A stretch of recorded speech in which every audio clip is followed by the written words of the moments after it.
free media. And our democracy is strengthened when we strengthen press freedom. But as much as we have freedom of the press, it goes with responsibility. You have a responsibility as a media to be objective and to be accurate. And I request the media also to be fair. Just like you are free to criticize government and to criticize anything under the sun, you too must allow people to criticize you, affirm you where you do well, encourage you when you perform well, and point out where you are failing. When you are not objective, we'll tell you are not objective. And it's our right. We don't have to be right, by the way. It's our view. If I find a certain media station is not objective, I'll say so in broad daylight. If you find the deputy president is out of order, you also say so. But let us not have rules for one group and not for another. You also must allow us, as leaders of this country, as Kenyans, also to hold you to account as you enjoy the media freedom that is enshrined in the Constitution. Your Excellency, Article 131 of the Constitution, Section 2, subsection E, says, "The President shall ensure the protection of human rights and fundamental freedoms and rule of law." Now, Article 34 of the Constitution is explicit on freedom of the media, which means it is guaranteed under the rights and fundamental freedoms, that is non-negotiable. Now, when you talk of that assurance, when you took oath of office on 13th of September, yes, protecting and upholding the Constitution is key among them. Yes. You are under the presidency. You are tasked to protect the freedom of the media because it's under the non-negotiable rights, yes, rights and fundamentals. Yes. You were in Murang'a recently, yes, and you spoke clearly, yes, that the media attempted to cross your path. You hammered them 9-0 in your own words, yes, and said, hata hapa mbele tumeongoja mtaona. Less than 48 hours, Senate Majority Leader and Kericho Senator Aaron Cheriot took to his social media and singled out two sectors, the media and the banks, and he said a way has to be found to crush them. What does that speak when it comes to freedom of the media? What is the agenda of this administration as far as the media freedom is concerned? Absolutely. I repeat what I said in Murang'a. We hammered the media 9-0 because media was part of azimio. And we hammered azimio and all its affiliates, including the media. That's what I meant. And in another election, if the media is in bed with our opponents, we'll crush them, politically speaking. You remember, the media sponsored headlines against President William RUTO. The media ran fake opinion polls which were discounted on the ballot. The media had false narratives against the candidature of William RUTO and I. As late of last week, the Standard media, against all known journalistic ethics, ran a headline that Gachagua and his wife had asked for 1.5 billion. All the other newspapers reported correctly. They went ahead to say that Gachagua had demanded for 1.5 billion, which was untrue. Gachagua does not demand for any money. The office of the deputy president is a public office that is supposed to be funded from the public. Gachagua, the deputy president, has a spouse, not a wife. It was a very biased piece of journalism. They went ahead to say that Gachagua demanded. The minister, former minister, had said they had requested on behalf of the deputy president and his office. There is nowhere he talked of a demand. But the Standard newspaper, that has been very biased against our administration, went ahead to write lies to the people of Kenya. And we are saying, much as we respect the freedom of the press, when you degenerate into gutter press and yellow journalism, we'll call you out. Just as we respect your right to call us out. So it's a mutual relationship. And the media cannot arrogate itself the moral high ground that it can criticize others, but cannot be criticized where they go wrong. You, the media, carried fake opinion polls. The people of Kenya on the 9th of August put you to shame. And we kept on saying these are sponsored polls. And we called you out. We saw owners of media stations on top of a lorry, a media owner campaigning for azimio. That is not objectivity. We had to call them out. So if you want respect, it's mutual. Be objective, observe the code of ethics, and don't be biased. Be objective. So what Senator Aaron Cheriot said is that among the people we are looking at is the media, because the way they are behaving is not right. I have seen you people, the media, when we had the previous administration and prices of food were high, you never wrote a story. Today, even when those prices have gone down, it's a headline every day. You are not objective, and that is the truth. Now, and we shall continue. We shall continue every day. I would have been concerned if any journalist had been harmed by anybody. If you had come to this home and you are locked out, you have not been locked out. You cover the president, you cover myself, you cover all our ministers, and nobody has stopped you. But you cannot gag us from giving an opinion of what we think is your performance. That is our right as Kenyans. Much as the media freedom is enshrined in the Constitution, our freedom of speech equally is guaranteed by the very Constitution. There was a journalist who was attacked in Muranga at the your spouse's event. You've said you've not heard. There's a journalist under Nation Media Group who was attacked in Muranga. That journalist who had a scuffle with the security personnel attacked the spouse of the deputy president has had 4 other scuffles with security personnel along the way. That journalist comes to meetings drunk all the time.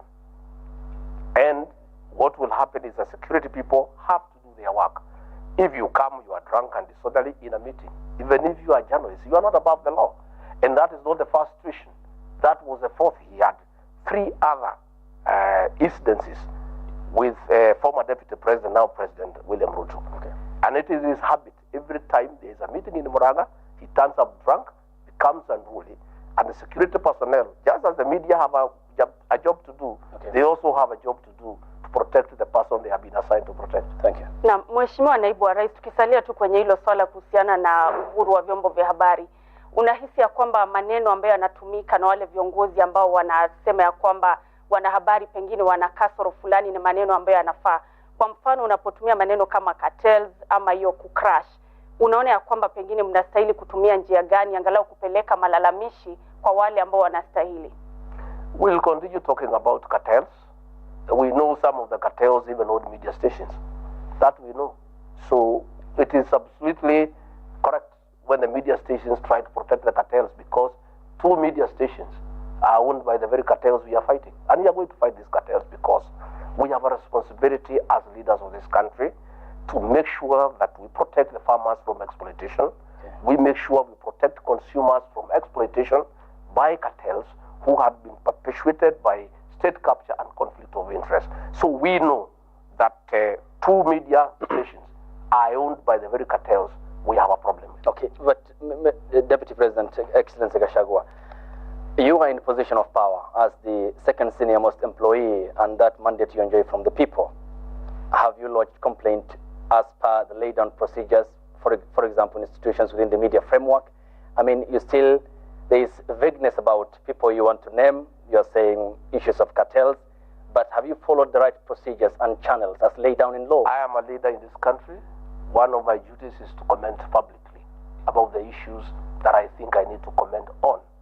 I have no faith in that mechanism, because that mechanism that regulates the conduct of the media watched as the media went wrong, as the media became biased against William Ruto and I, and they never raised a finger. So asking us to go and complain to the Media Council is a waste of time, because when the media went against us, bare knuckles, headline after headline, calling us thieves without evidence, calling us all sorts of names without evidence. We did not complain because it would have been a useless venture to complain. All we do ourselves are answerable to the people of Kenya, and our bosses are the people of Kenya. So what happens when we find something that we don't think is right? We tell the people of Kenya and we leave it at that. Thank you. Unfortunately, that is the rule of law. So are you saying you will disregard the rule of law? Because the rule of law says if there are issues, you follow the channel and raise with the media. Once we raise the issues to the public, we consider the matter as good as prosecuted. In fact, we have done well. That is why we are raising the issues, which means our concerns have started being addressed. You decide what to do. You may have a matter with somebody, and you may decide just to talk to that person and not pursue him in court. In matters media bias, we will raise it with the people of Kenya. When we find you have gone out of the way, we will raise it with the people of Kenya. And I want to call out the Standard newspaper. They owe the office of the Deputy President an apology. And I would like to explain. Rigathi Gachagua, as Deputy President, has not requested for any money to his office.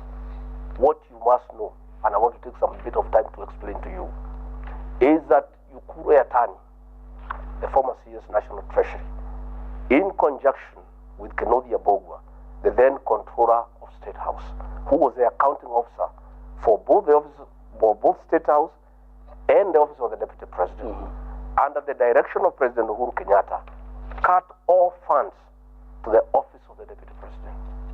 For 4 years, President William RUTO, then Deputy President, fueled GK cars from his own pocket. For 4 years, he bought tea for his office. For 4 years, he paid electricity bills for his office. For 4 years, he paid allowances to staff accompanying him across the country. And when he became the president-elect, these two officers who were attending meetings in his office were embarrassed, and they sought to undo the damage of what they had done to save their face. Previously, the previous year, the budget of the office of the Deputy President was 4 billion shillings. They went ahead and cut 1.5 billion shillings. That is what they were trying to reinstate. And the Deputy President, Rigathi Gachagua, had nothing to do with it. That is their work. So when the Standard newspaper was trying to assist the attorney to divert attention from the real issues, the real issue was that in the dying hours of the Uhuru administration, President Uhuru Kenyatta pushed the controller of budget through Yatani, and it's documented through WhatsApp messages, to pay 15 billion shillings in 26 minutes. Money that we shall give you details of how it was stolen. And the Standard newspaper was trying to divert attention by letting the people digress from the theft of 15 billion shillings in 26 minutes in the dying hours of the Uhuru administration by trying to say that the Deputy President had requested 1.5 billion shillings. Even if he had requested, he had not stolen the money. Okay. A request is just a request. But in this matter, no request was made from my office. It is the Controller of State House who made a request, and they were trying to undo the damage they had done to President William Ruto to save their face. So I would like to say, when such issues happen, we shall call you out, because we expect the media also to be responsible. Okay. And we expect the media to know the elections are over. Okay. Azimio lost. We know you went to bed with them. Can you stop living in denial and get back to work and work professionally and objectively and report to the people of Kenya the happenings as they unfold? Okay. Your Excellency, Section 27 of the Media Council Act, I want to go back there. Section 27 of the Media Council Act establishes a Media Complaints Commission. One of the main mandates of that commission is to handle complaints from the public. You've clearly stated that you are not going to seek redress through, such mechanisms.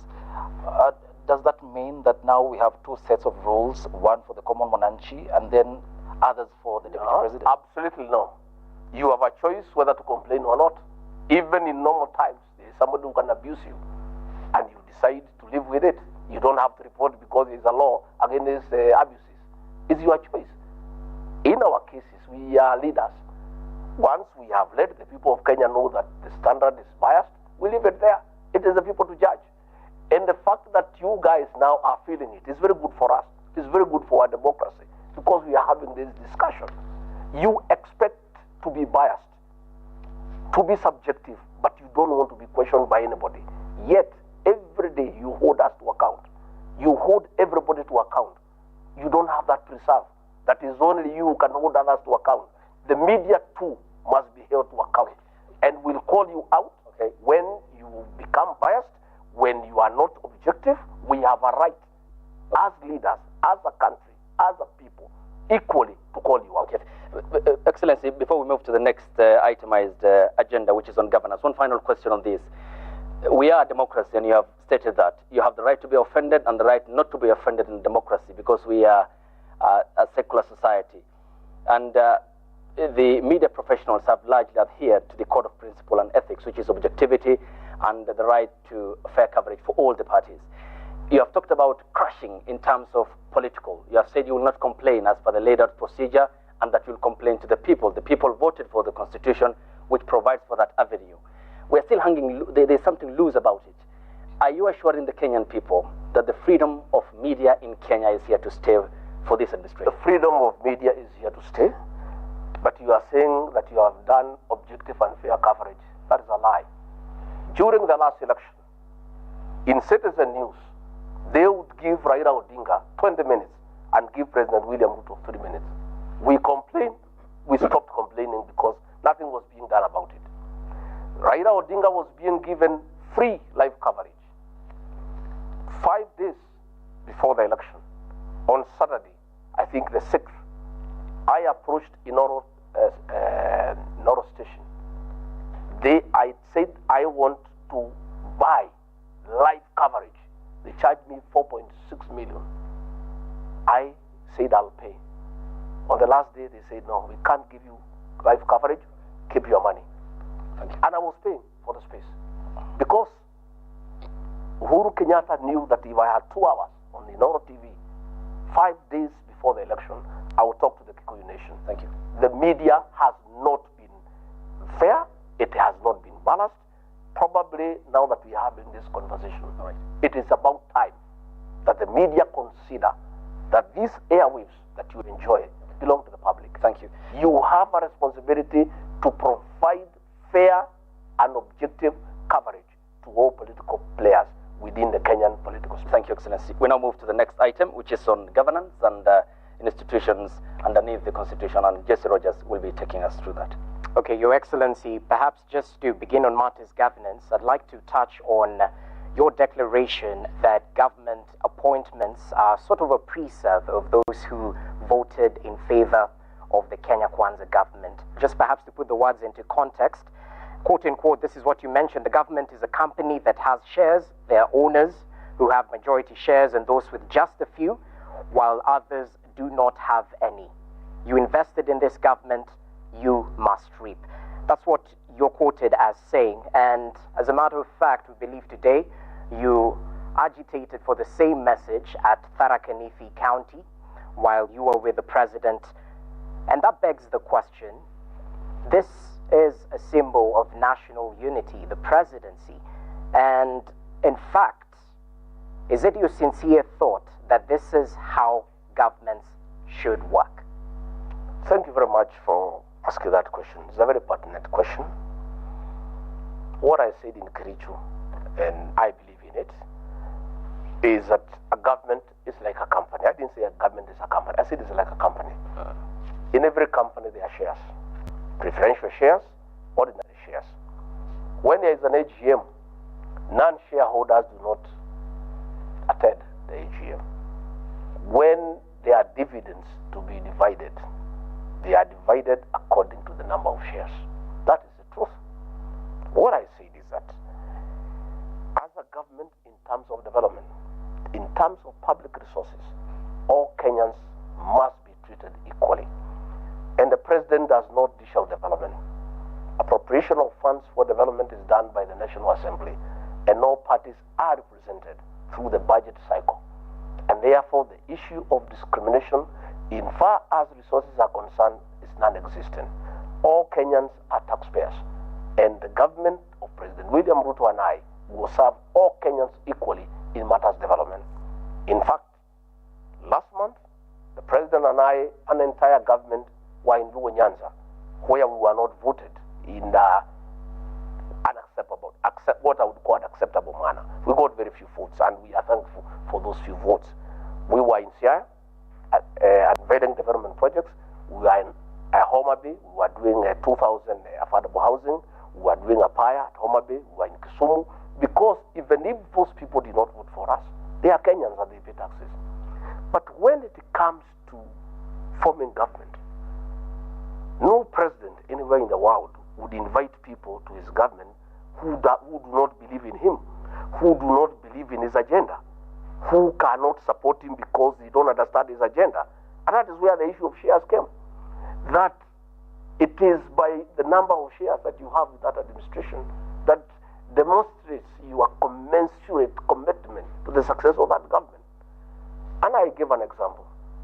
I said if you are a farmer and you are planting, you plant, you wind, you apply fertilizer, you irrigate.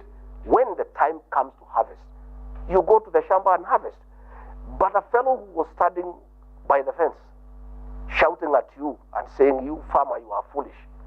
That maize you are planting will get nowhere. That seed is rotten. This farming cannot succeed in this area. Farming is not a good thing as we are livestock herders. How then can you invite that person to come and assist you to harvest? He doesn't believe in you. What I said in parables, and I like using figurative language because I'm a student of literature, and it's one of the most effective ways of communicating to the people, especially the people down there at the bottom of the pyramid. And that's my gift. I talk to the people directly. What I was saying, the people who are opposed to President William Ruto, saying that he is a thief, he is incapable of running this country, he has no agenda. The bottom-up economic transformative agenda is useless. There is no way we can allow him to invite those people to his cabinet, to be his principal secretaries, to be ambassadors. They do not believe in him. They do not believe in his agenda. How then can they come and demand to be included in that government? That's what I was saying. Okay. When I go to State House, and I said, I fight them there. Every day. That's what I said. I fight them there. People who are shouting at President William Ruto, saying he is useless, he is a thief, he will ruin this country. And they are there lining up that they want to be given positions. I say no. Let us first give positions to those who believe in President William Ruto, to those who believe in the bottom-up economic transformative agenda. Those are the people who will help him. And let me tell you, before you tell me, that is a mistake President Uhuru Kenyatta made. He went and brought people through the handshake who did not believe in the Big Four agenda, who did not believe in the Jubilee agenda, people who had been opposed to his leadership, people who had been opposed to his economic programs. He brought them into his government. What happened? Everything came to a standstill. The economy got destroyed. By the time he left, the country was finished. We cannot make that mistake. And that is what I meant. But in matters development, in matters public resources, every Kenyan will benefit from this government. Your Excellency, with all due respect, Article 38 of the Constitution talks about political rights in the sense that every citizen is free to make political choices. That is a fundamental right and freedom. Absolutely. So what are you saying by saying the former president made a mistake to bring other people who never supported him into government? And what are you saying? Because if it's a right for every Kenyan to make a choice, it's a right. And then tied to Article 131 as the presidency, the symbol of unity. That is true. So in essence, that is true. But choices have consequences. That is true. It's a political right to choose whoever you want. But choices have consequences. Okay. There is no way you can say you don't believe in William Ruto. You don't believe in his programs. You don't believe in his what he stands for. And then you want to be a member of his cabinet. How can you help him to transform the country? How can you help him govern? What I'm saying is, even in those areas where we are not voted for, we have people in the cabinet who believe in us. It does not mean because that area did not vote for us, everybody in that area does not believe in us. Eliud Awalo from Siaya believed in William Ruto and the bottom-up economic transformation agenda. And that is why today he is cabinet secretary for ICT. Raymond Omolo, he believed in Dr. William Ruto and the bottom-up economic transformation agenda. That is today why he is a PS for Interior.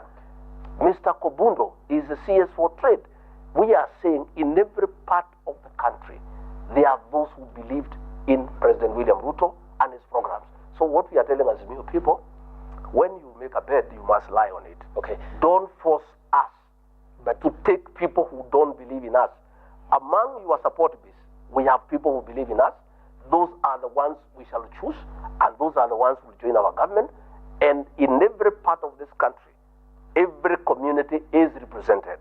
The issue we have with Azimio, they want us to bring us Azimio people in our government. But Deputy President, because they sabotage our government, the way they sabotage the Uhuru Kenyatta, we cannot agree. Deputy President, in all fairness, you know, you can say whatever you've said, but the Azimio people are not here to say they're not lining at State House for government. You will call them to ask them. But in all fairness, I'm saying, can you maybe say a few names, one or two, who are these people? I don't have to say because, let me tell you, these people, one, they say they don't recognize President William Ruto, and they don't recognize his government. Then the following day they are saying this government is discriminating against us. How? If you don't believe in the president, if you don't believe in his government, how then do you expect to be included in his government, and you have said yourself publicly, in broad daylight, that you don't recognize him, that he is not in office legally, yet you are claiming you want your supporters who are clapping when you are saying you don't recognize William Ruto in your government. On a further note, when we try to reach out to everybody for national cohesion, for national unity, we hosted members of parliament from ODM from Luo Nyanza. What happened? They were de-whipped, they were threatened, they were thrown out of meetings. So these people, they are speaking from both sides of the mouth. They are saying on one hand, we want to be included in the government of President William Ruto. On another hand, they are saying we don't recognize President William Ruto. When a few leaders decide that it makes sense to engage the president, to discuss development with him, because the elections are over, they go and have a meeting with the president. The MP for Langata Jalango was thrown out of the meeting. The other 9 MPs are the siege. The party leader of ODM is fighting them in every meeting for going to engage with the president. What do these people from Azimio want from us? One, they say they don't recognize us. On the other hand, they want to be part of government. When we say, okay, come, we talk, they discipline the people who have come to speak to us. What are we supposed to do? Okay, Excellency, and just as we wrap up on this, there are two contrasting issues here. You have talked about the masses and the people who you said are lining up at State House looking for opportunities in government. I mean, the Constitution already recognizes Kenyans as one. There are no primary or secondary Kenyans. Two, during your oath of office on the 13th of September, you said that you will administer this country as the Deputy President without fear, favor, or ill will. There is the aspect of qualification, competence, hard work, and meritocracy. I mean, when you describe the country as a shareholding company, figuratively you said, this is so inferior to the position of the Constitution that establishes this country as a constitutional democracy. This coming from the Deputy President, isn't it appalling that you said the Kenya is more or less a shareholding company? There's nothing appalling. It depends on the way you look at it. The people I was speaking to are more than happy. I spoke today in Tharaka. It was thunderous reception. They associate with those comments. That is the political reality of this country. Move away from theory. Governments all over the world come with their own people when they form government, and they don't go to look outside there. They look from among people they know, people who believe in what they stand for. As Deputy President, I took an oath of office to serve the whole country. That is why I spent 3 days in Luo Nyanza. I was in Siaya, I was in Homa Bay, I was in Kisumu. But that does not mean for me to look national. I get somebody who was abusing President William RUTO, saying that he is not capable, that he has no idea how to run the country, and bring him into his government so that he comes and sabotage the government from within. I am saying, once bitten, twice shy. President Uhuru Kenyatta made that mistake. He brought characters into his government who did not believe in him, who did not believe in his agenda, and in the process, they messed the whole four big agenda. They messed the whole Jubilee transformative agenda because they did not believe in it. William RUTO will not make that mistake. He'll embrace all Kenyans from all communities, but the people to help him manage the affairs of this country are those who believe in him, are those who believe in the bottom-up economic transformative agenda, and those who believe in his leadership. Those are the men and women from across Kenya, from all communities, that he'll assemble to help him to govern this country. Your Excellency, just a quick one. Your Excellency, to some they say you appear to be always in a combative mode. Some say at any opportunity with a mic you lecture Kenyans. Is the truthful man a bitter man? Kenyans, just like I said, have a right to say what they want. This is democracy. Kenyans have every right to describe my character. I am a person, and you should have known me by now. I speak from my heart. I say what is in my heart. I'm a truthful man. I'm an honest man. Kenyans are not used to honesty. And many people have a problem with that. And I want to tell you, let me tell you, my brother, you people of the media, demeaned me. You called me names. You drew caricatures against me. You said I'm uncatchered, I'm uncouth, I am a villager, I am all that. But on the 9th of August, the people of Kenya, 7.2 million Kenyans disagreed with you and said this man called Rigathi Gachagua, we like his style of leadership, he's a truthful, he's an honest man, we can entrust him with leadership. I accept and welcome criticism from the media, from the social media, from everybody. But let me tell you, nobody will ever change me. Okay. I am natural. I will never change my language. I will never change my character. I will never change the way I speak.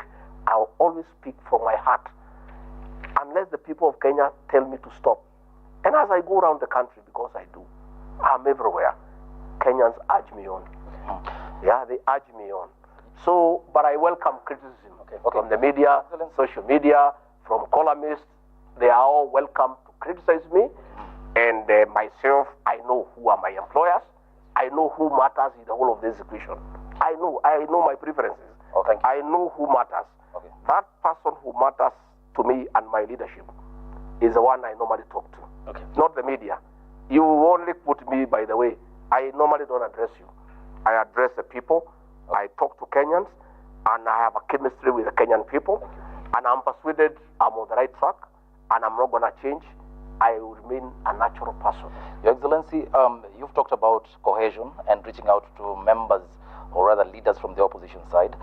You've said that you invited some ODM MPs in Parliament, and later on they were de-whipped. What criteria did you use? Did you just cherry pick, or you issued the invites to everyone, including the party leader, ODM leader RAILA Odinga? We talked to those who want to talk to us. People reach out. We have talked to Jubilee. They reached us out. We said welcome. Those LDA members of Parliament reached out to us. We said welcome.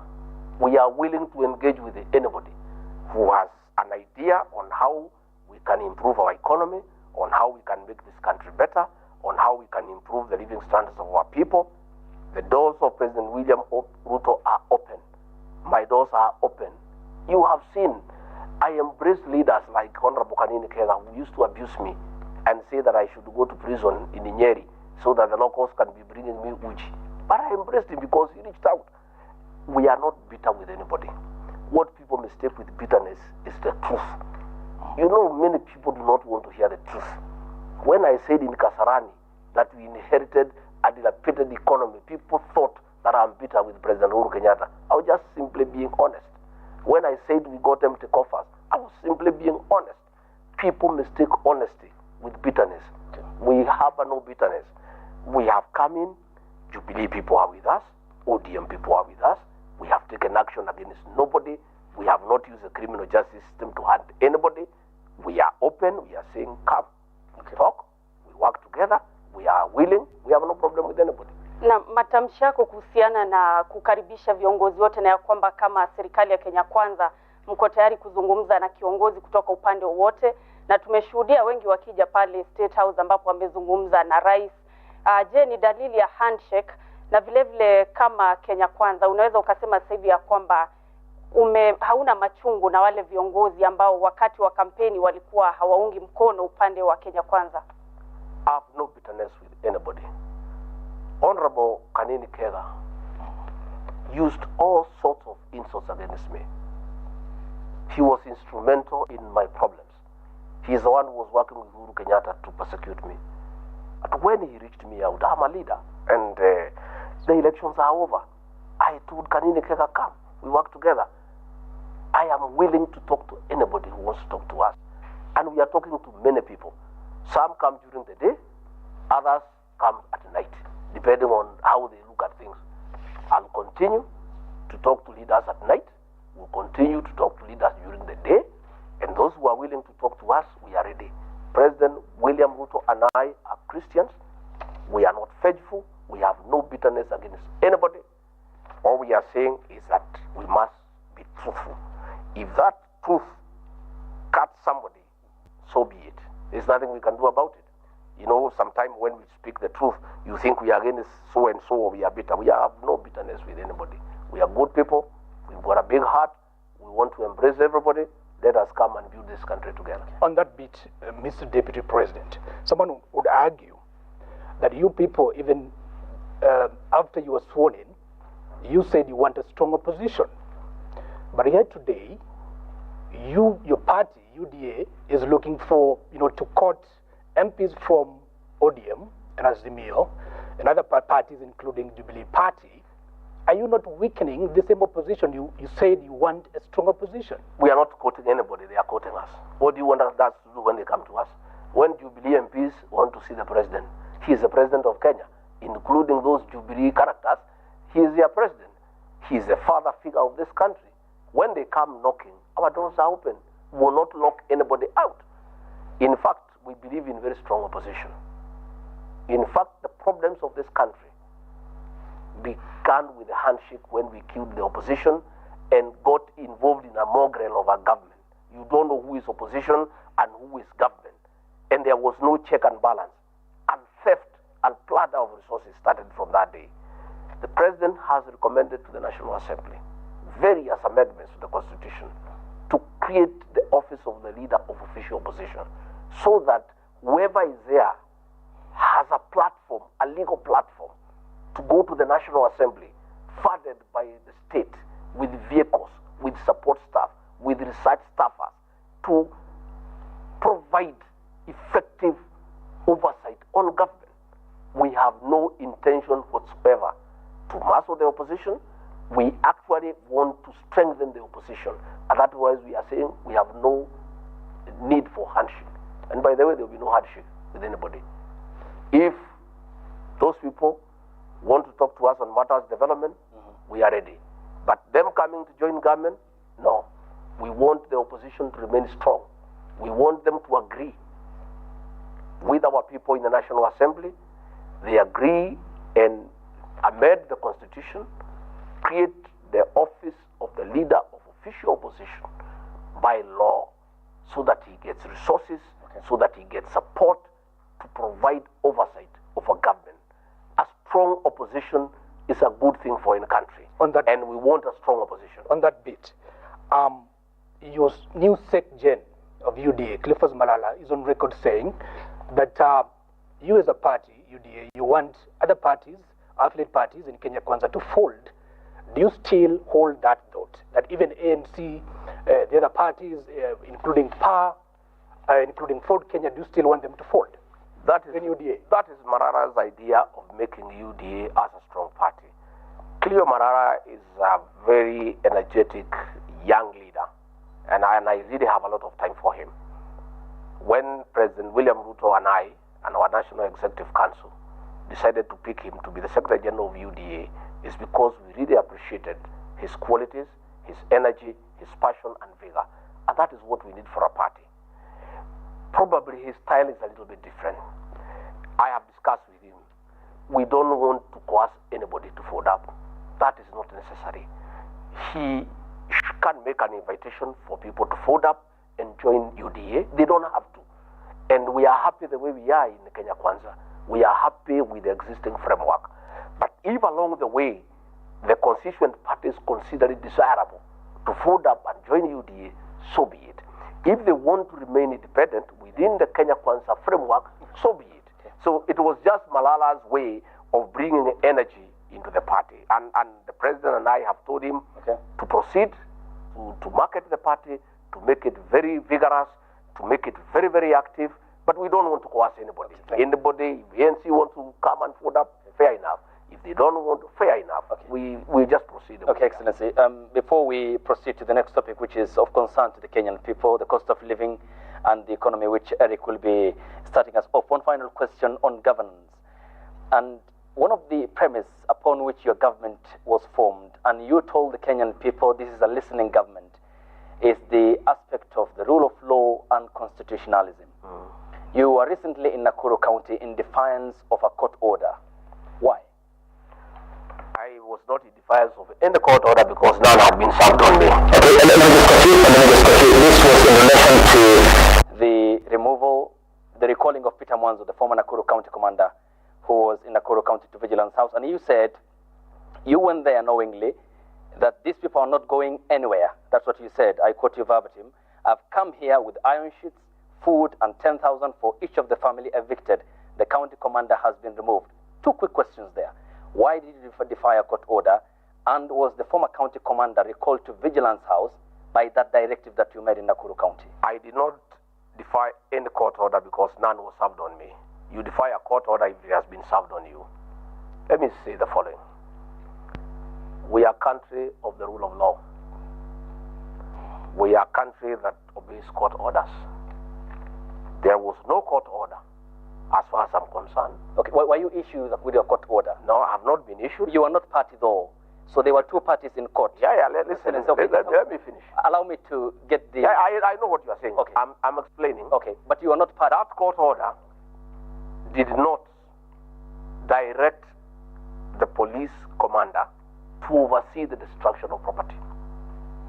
That court order did not direct the police commander to oversee brutal eviction of children and women.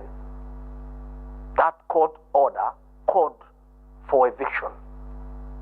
It did not call for brutal eviction of children and women. It did not call for destruction of property.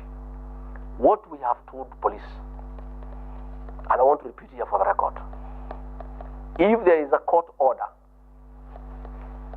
asking police to provide security for eviction, that order should be obeyed.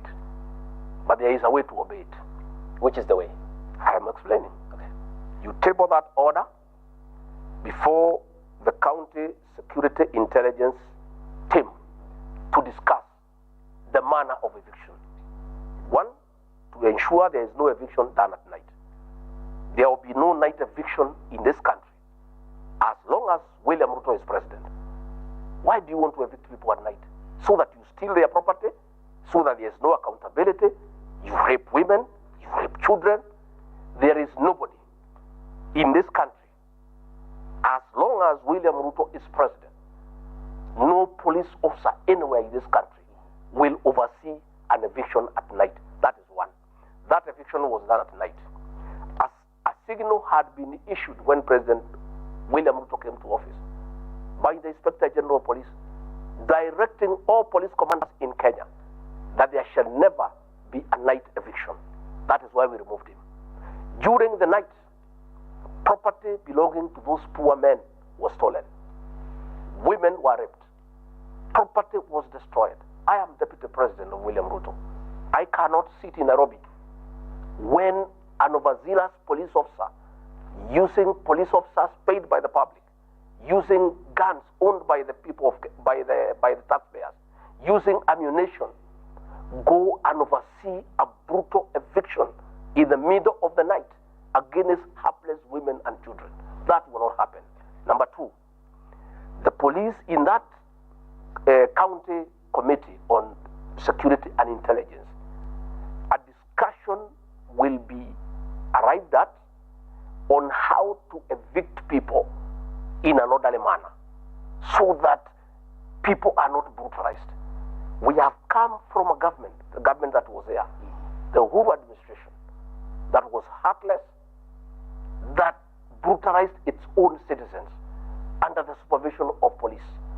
So I am saying we'll obey every court order, but within the realms of the law. Okay. There is no order from any court saying that the eviction should be done at night. All things that are done at night are not good things. Why can't they do it during the day when everybody can see it? That is why the police commander was removed, because there was a signal, clear. And I asked the IG for that signal and he said it to me, very clear. There is no eviction at night. Because why do you want to do it at night? What has happened in this country? In the last administration by Uhuru Kenyatta, the policemen went rogue and they brutalized the people of Kenya. You remember what happened in Kariobangi, what happened in Ruai. Kenyans were brutalized during COVID, when there are floods, when it's raining, under the watch of policemen.